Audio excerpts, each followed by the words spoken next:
day, everyone. Today, we will be discussing an important topic: hazard identification and control measures in chemical industrial workplaces. Industrial safety is paramount, especially in environments that handle hazardous chemicals. Hazards in such environments could range from chemical exposure, fires, explosions, and even toxic releases. Identifying these hazards early on ensures that industries can implement effective controls to protect both workers and the environment. The first step in hazard control is identifying potential risk. This can be done through systematic approaches like job hazard analysis, process hazard analysis, and safety audits. Once hazards are identified, the next step involves implementing control measures to mitigate or eliminate these risks. But before we dive into the control measures, let's first understand the key hazards. Thank you, Bhavna. Now let's look into the types of hazards that are prevalent in chemical industries. These can be broadly be classified into four categories: physical, chemical, biological, and economic hazards. Physical hazards include things like exposure to high temperatures, pressure, and loud noise. Chemical hazards, as the name suggests, come from the exposure to harmful chemicals either to inhalation, injection, or direct contact. Physical hazards may arise from employees' work with bacteria, viruses, and other organisms, particularly in industries using biochemicals. Economic hazards, through less talked about, can be result from repetitive movements, improper lifting technologies, or poorly designed workplaces. Understanding these hazards is critically in ensuring worker safety.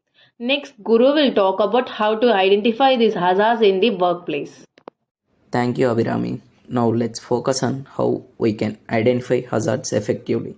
In chemical industries, hazard identification is a continuous process that involves evaluating workplace conditions, equipment, and processes. There are several methods we use for hazard identification. One of the most common methods is process hazard analysis, where each step of process is reviewed to identify potential risk. Another is hazard and operability study, a structured technique where we assess what can go wrong in operational settings. Visual inspection, safety audits, and reviewing historical accident data are also part of the identification process.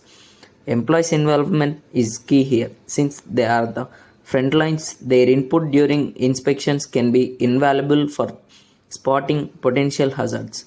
Next, Apur will walk us through the control measures for this hazard. Thank you, Guru. Now let's discuss the control measure. Once hazards are identified, we can control them using the hierarchy of controls. This consists of 5 steps: elimination, substitution, engineering controls, administrative controls, and personal protective equipment. Elimination and substitution are the most effective methods. For example, replacing a highly toxic chemical with a less hazardous one. However, when elimination is not visible, we move to engineering control, like installing proper ventilation systems to remove the hazardous fumes.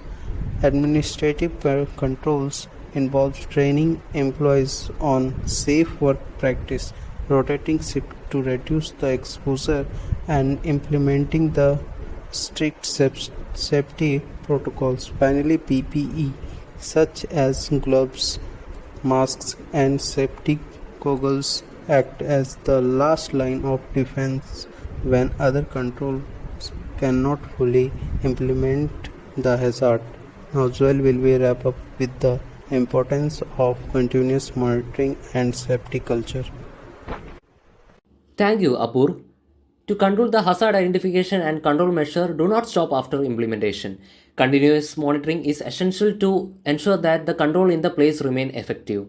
This include a regular safety audits, employee feedback, and update of safety procedures as a new technology and chemicals are introduced.